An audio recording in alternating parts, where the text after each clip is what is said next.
यज्ञ करो तुम, हम रक्षा पे हैं, यक्ष आएंगे ना हम उनको मार देंगे, आप निर्भय होकर के यज्ञ करिएगा। विश्वामित्र ने दादा यज्ञ करी है, वो यज्ञ संपूर्ण हुई। भगवान ने यक्षों को मारा। कुछ दिन वहां पर प्रभु ने विश्वामित्र के संग में बिताए कि तहां पुन कहो दिवस रघुराया, रहे कीन विप्र पर दया। बा रघुनाथ जी कुछ दिन ठहरे। श्री सुखदेव भगवान वर्णन करते, हे राजन परीक्षित, दादा गौर से सुनिए। जनकपुरी में उत्सव था। एक बार मैया सीता ने लीपन कर रही थी। कहते हैं ना कि घर कितना भी पक्का हो, मकान कितना भी पक्का हो, अगर थोड़ी सी जगह लीपन करने के लिए नहीं है माताओं तो घर शोभा नहीं देता। और गौर से सुन लीजिए एक बात, मंदिरों में जाके घर स्वर्ग नहीं बनता। माताओं जी धुआं हटा दे भैया जी, हेलो जी धुआं हटा दे, बारक दुआ बना ये मुंह में जा रहा है।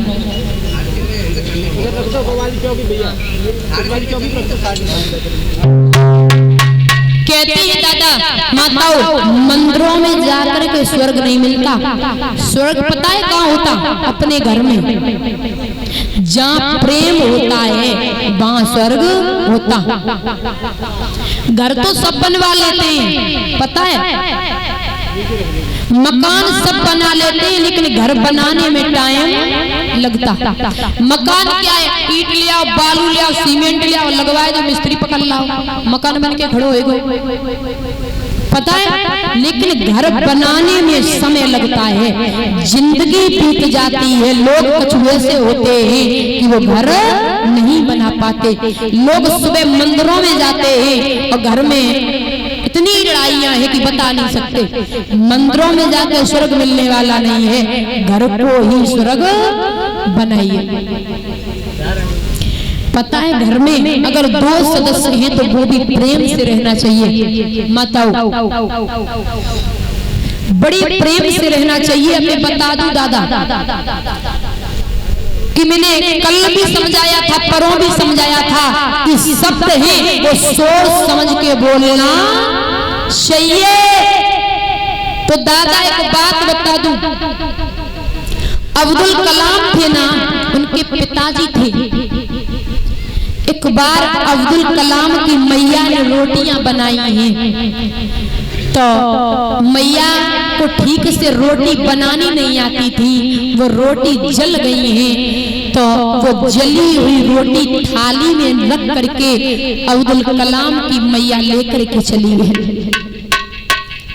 जाकर के सामने रख दी है, अब्दुल कलाम के पिताजी के सामने रखी है। तो उन्होंने वो जली हुई रोटियां बड़े प्रेम से खाई। मैया ने पूछी, महाराज ये रोटियां जली हुई हैं और इन रोटियों में स्वाद नहीं होगा? तो अब्दुल कलाम के पिताजी बोले, नहीं नहीं देवी, इन्हीं रोटियों में स्वाद है, इन्हीं रोटियों में स्वाद है। बोले ये तो रोटियां जल चुकी हैं। जली हुई रोटी आपको पता होगी, जो रोटी बिल्कुल जल जाए वो कैसी लगती है मैया, वो तो राख हो जाती है। फिर भी कहा, नहीं देवी, इसी रोटियों में स्वाद है। क्यों? वहां प्रेम है।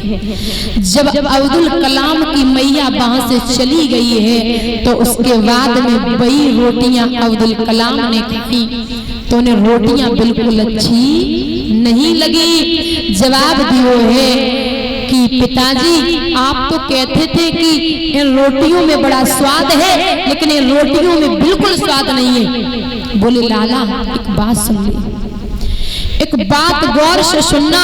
बोले हाँ पिताजी कहो। बोले जली रोटियां हम खा लेंगे, जली रोटियां हमारा कुछ नहीं बिगाड़ सकती, लेकिन हमने आपकी माँ को जले हुए शब्द बोल दिए ना, उसका छीना है वो छलन कर जाएंगे। पता है ना दादा, अगर प्रेम का धागा एक बार टूट जाता है वो जिंदगी में जुड़ नहीं पाता। अगर जुड़ेगा ना धागा तो उसमें गांठ पड़ जाएगी। इसलिए का बेटा, जली रोटियां हम खा सकते हैं, लेकिन जले हुए शब्द हम किसी से नहीं बोल सकते। कहते हैं दादा, जले हुए शब्द इंसान का कुछ भी नहीं बिगाड़ सकते। और बता दूं महाराज, एक माँ है और माँ ने बच्चे को कॉलेज में पढ़ने के लिए भेजा। कहती है मैया जब बच्चे को पालती है ना किसी भरोसे पे, बच्चा हमारा बड़ा होगा, नाम रोशन करेगा, अच्छे कॉलेज में पढ़ाऊंगी, किसी दिन बड़ा अधिकारी बनेगा। तो मैया अगर बच्चे को कॉलेज में माता पिता पढ़ाते हैं तो किसी उम्मीद के साथ। याद रखना दादा, एक मैया ने बच्चे का एडमिशन करवाया और रोज बच्चे को पढ़ने के लिए भेजती, लेकिन वो बच्चा बहुत कमजोर है, पढ़ने में बहुत कमजोर है, उसे कुछ भी नहीं आता। तो प्रिंसिपल ने एक पत्र लिखा और कहा बच्चे से लाला ये पत्र अपनी माँ को दे देना। बच्चा ने वो पत्र माँ को दिया है तो माँ ने वो पत्र पढ़ा। पत्र में लिखा दादा कि आपका बच्चा कभी भी पढ़ नहीं सकता, ये दुनिया का मूर्ख बच्चा है, आप कितना इसे पढ़ा लीजिए ये कभी कामयाब नहीं होगा, ये कभी भी नहीं पढ़ सकता। उस पत्र में लिखा, लेकिन याद रखना शब्द की बात है दादा। तो बच्चे ने कहा मैया के आंखों से आंसू निकल आए तो वो बेटा भी रोने लगा। बेटा अच्छा था, माँ रोई तो बेटा भी रो गया। तो मैया ने लाला के आंसू पहुंचे हैं और कहा बेटा, बोले मैया इस पत्र में ऐसा क्या लिखा है जो तू हमें देख के रोने लगी? बोले बेटा जब पत्र में लिखा है कि माँ तेरा बेटा तो दुनिया का सबसे होशियार बच्चा है और ये इसे कभी कॉलेज में मत भेजना, इसे घर पे ही पढ़ाना। मैया ने शब्द चेंज कर दिए। माताओं सुनिए, मैया ने शब्द चेंज कर दिए और छाती से लगा लिया है पूत को। कहा बच्चा तू दुनिया का होशियार बच्चा है, तेरे सामने कोई बच्चा होशियार नहीं है और आज से तुझे मैं घर पे पढ़ाऊंगी। याद रखें मैया ने घर पे पढ़ाया, वो बच्चा पढ़ा लिखा योग्य बनाए है। जानते हो बच्चा कौन हुआ दादा? वो बच्चा कौन था? Thomas Alva Edison. कॉलेज से मास्टर ने निकाल दिया था, वो बच्चा कभी कॉलेज नहीं गया, घर में मैया ने पढ़ाया है खुद अपने हाथों से। आपको बच्चा कौन है सुनाओ? दुनिया का सबसे बड़ा वैज्ञानिक, दुनिया का, या इतने भाई बैठे पढ़े लिखे, दुनिया में सबसे बड़ा वैज्ञानिक कौन है? थॉमस अल्वा एडिसन, जिसने लाइट का ये विस्तार किया है। लाइट किसने दी? लाइट किसने बनाई? जिसने ये लाइट बनाई है वो कभी कॉलेज में पढ़ने के लिए नहीं गया। मैया ने शब्द चेंज कर दिए हैं, सो मैया ने घर पे पढ़ाया। बेबियो अपने बच्चों को तुम क्या नहीं बना सकती हो? एक बहुत बड़ा इंसान बना सकती हो। महाराज थॉमस अल्वा एडिसन बाहर गया, ये लाइट का आविष्कार किया है तो वो पत्र मैया ने अलमारी में रख दिया था। एक दिन वो घर आया है, उसने कुछ भी नहीं देखा क्योंकि माँ रहती थी घर पे। जब मैया संसार छोड़ के चली गई तो उसने मकान की सफाई की है, अलमारी में से वो पत्र निकाला है और पत्र पढ़ा है कि माँ तेरा बच्चा एक दुनिया का सबसे कमजोर बालक है, ये कभी नहीं पढ़ सकता। उसने देखा पछाड़ खा के गिरा है, वाह मेरी माँ नहीं थी, वो एक देवी थी। जिसने शब्द चेंज कर दिए हैं। शायद उनकी माँ चाहती तो सच्चाई बता देती। बोले धन्य है मैया, मैया ने कहां तक पढ़ाया है, इतना बड़ा बना दिया। बोलिए गोविंद भगवान की। माँ चाहे बच्चे को बहुत बड़ा विद्वान बना सकती है। पता आजकल की मैया कैसी है? आजकल की मैया अगर शॉपिंग करवे जाएं तो फोटो किनकी लेके आती? भगवान कन्हैया की बहुत कम, माताओं की याद है गोविंदा हीरो की, शनि देवल की। अब बच्चा बड़ी शौक बकायदा रूम में सामने ही टांग देते। अब लला तो छोटे होने का पता। बोले मैया जे बता जो किनकी फोटो? लला जो मुंबई के में गोविंदा हीरो। बचपन में तुम बच्चों को ऐसे संस्कार देती हो, बच्चा बड़े होकर के मुंबई को हीरो तो बनना ही पाए, जो तो हमें पता है। लेकिन गांव की गलियों को हीरो जरूर बन जाइए, तो गांव जरूर चटकाएगा। इसलिए देवियों निवेदन है कि बच्चे छोटे हैं तभी उनको अच्छे संस्कार दें। जब बचपन में ये मेमोरी होती है ना, बिल्कुल खाली होती है, तब उन्हें संस्कार दीजिए तो बच्चा आगे बढ़ेंगे, आपका नाम रोशन करेंगे। श्री सुखदेव भगवान वर्णन करते हैं राजन परीक्षित महाराज कहते हैं ना, आज उस मैया सीता ने एक हाथ से भोले बाबा का धनुष उठा लिया। राजा जनक ये दृश्य देख रहे थे। राजा जनक ने देखा कि ये धनुष को, और पता है दादा एक बात बता दूं कि राजा जनक के यहाँ ये धनुष कहां से आया? भोले बाबा का धनुष था, ये कैसे आया? एक बार रावण ने भोले बाबा की तपस्या करी है, बहुत तपस्या करी। भोले तो हे भोले भंडारी प्रसन्न है गए। बोले बच्चा मांग लीजिए क्या चाहिए? बोले बाबा हमें अपना धनुष दे दो।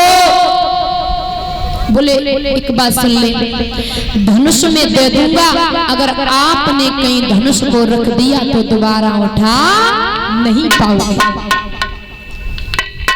बोले बाबा मैं कहीं नहीं रखूंगा, राज को ले जाऊंगा। बोले ले जाओ, पकड़ा दिया। अब रावण पांव से चलो दादा, तो रावण के पेट में 7 समुद्र समाये। जब रावण के पेट में 7 समुद्र समाये तो रावण को बड़ी तेजी से लघु शंका लगी। लघु शंका लगी है, देव श्री नारद का आना हुआ। बोले बाबा मेरे धनुष को पकड़िए, मैं अभी आ रहा हूँ। बोले जल्दी आना वरना मैं रख के चला जाऊंगा।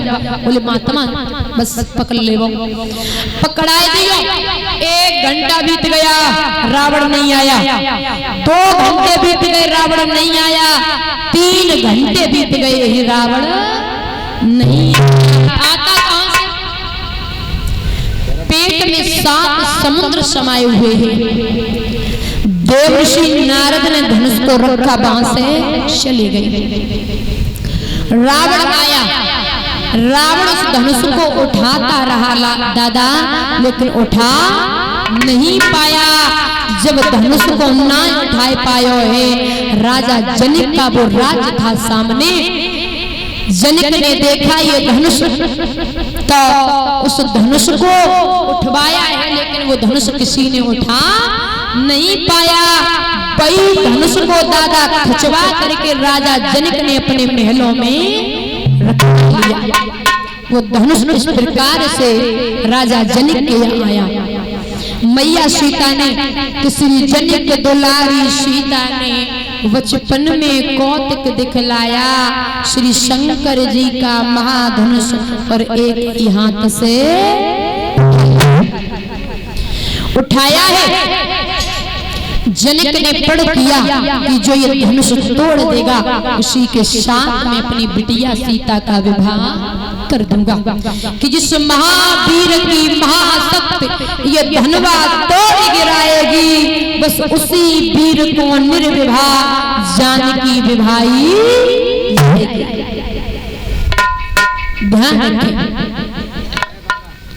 जब प्रण किया है दादा राजा जनक ने हर जगह पत्र भेजा, देश विदेशों में भेजा। एक पत्र विश्वामित्र के लिए गया। उस समय विश्वामित्र आजमगढ़ में थे, क्वार्की शुक्ल पक्ष एकादशी के दिन। महाराज विश्वामित्र ने पत्र को देखा, राम लक्ष्मण को संग में लिया है और चले हैं। कमनी पाई है खबरिया, लेके चले हैं लक्ष्मण राम को।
चले ही आगे बढ़े ही विश्वामित्र ने राम लक्ष्मण को संग में ले लियो। तो दादा आगे एक पत्थर का शिला पड़ा, तो पत्थर का शिला भगवान आगे बढ़े तो पैर की ठोकर लगी है, कुछ धूल के कण है ना उस पत्थर पे पड़े, तो सुंदर सी स्त्री बन करके आकाश की तरफ चली गई। वो पत्थर कौन था? गौतम ऋषि की नार अहिल्या, जो इंद्र के साथ में कलंकित थी। एक बार महाराज इंद्र ने चंद्रमा से कहा कि आप एक काम करिए, गौतम ऋषि की नार है ना अहिल्या, वो बहुत सुंदर है, आप वहां मुर्गा बन करके चलिए, आवाज लगाइए रात्रि के समय, क्योंकि पता है सुबह 4 बजे गौतम ऋषि गंगा स्नान करने के लिए जाते और गौतम ऋषि की नार अहिल्या बहुत सुंदर है। तो बोले ही इंद्र चंद्रमा से, तो तुम मुर्गा बन जाना, मैं बाबा बन जाऊंगा।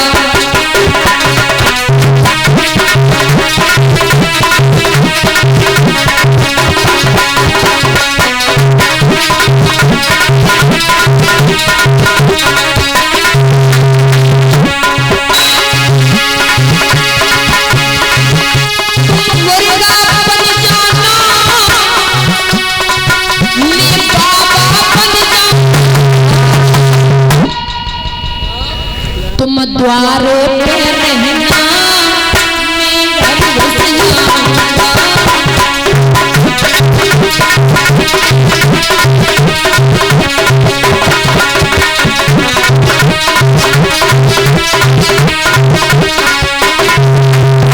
हौसला आवाज लगा देना, मैं छल के आऊंगा। तुम मुर्गा बन जाना, मैं बाबा बन जाऊंगा।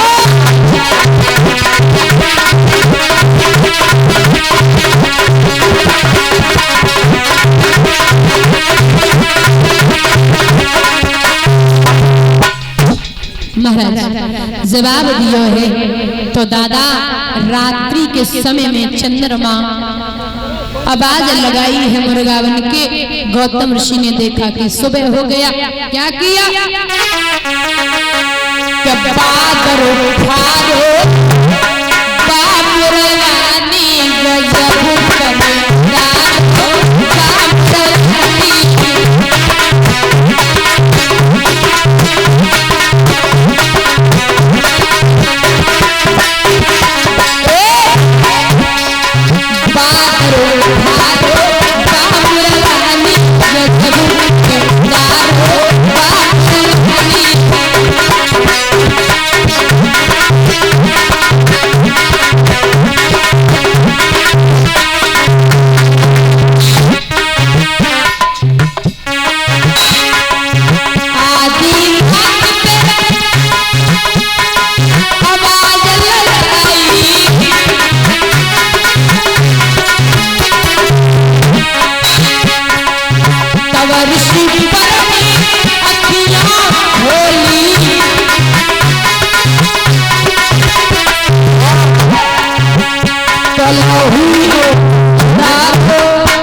गौतम ऋषि ने देखा कि सुबह हो गया।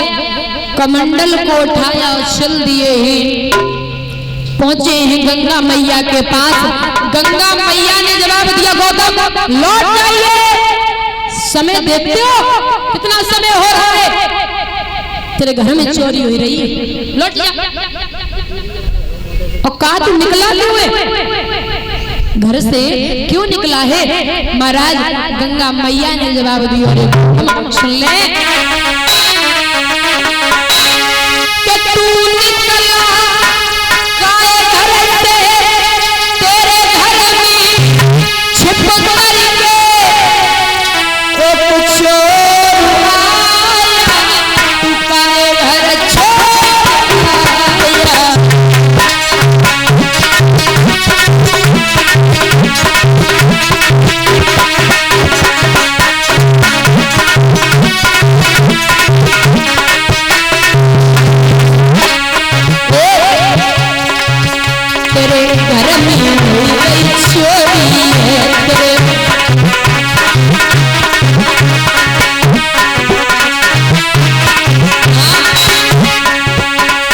चोरी नाच छोरी